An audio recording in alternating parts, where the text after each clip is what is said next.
পয়সা মানে কত লিখবো? 1/4। 10 পয়সা মানে কত লিখবো? 1/10। আর 5 পয়সা মানে 1/20।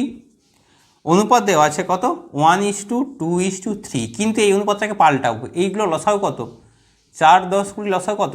20। 20 তো সবগুলোতে চলে যাচ্ছে, তাহলে এক কাজ করবো, প্রত্যেকটা 20 দিয়ে গুণ করে দেবো। তার মানে 20 একে 20, 20 দুগুণে 40, 20 তিনে 60। তখন এইটার কাজে লাগছে না, অর্থাৎ এটা হচ্ছে কয়েনের সংখ্যার অনুপাত, এইটা কয়েন। তাহলে ভ্যালুটা কি দেখবো? ভ্যালু দেখুন 1/4 সাথে 20 গুণ করলে ক টাকা হচ্ছে? 5 টাকা। এইটা হচ্ছে 40-এর সাথে 1/10 গুণ করলে 4 টাকা। এটা হচ্ছে 60-এর সাথে 1/20 3 টাকা। তাহলে মোট কত টাকা হচ্ছে? 5 আর 9 3 12 টাকা হচ্ছে। ওরা বলেছে মোট কত টাকা রয়েছে? মোট রয়েছে 30 টাকা। তাহলে এর সাথে কত গুণ করলে, 12-র সাথে কত গুণ করলে 30 আসবে? 30/12। ঠিক আছে, 12-র সাথে কত গুণ করলে 30 আসবে? 30/12। এবার আপনাকে চেয়েছে যে বাক্সটিতে 5 পয়সা, 5 পয়সার সংখ্যা কত? এইটা 5 পয়সা। কটা রয়েছে? 60টা। তাহলে আপনি 60-এর সাথে 30/12 গুণ করুন।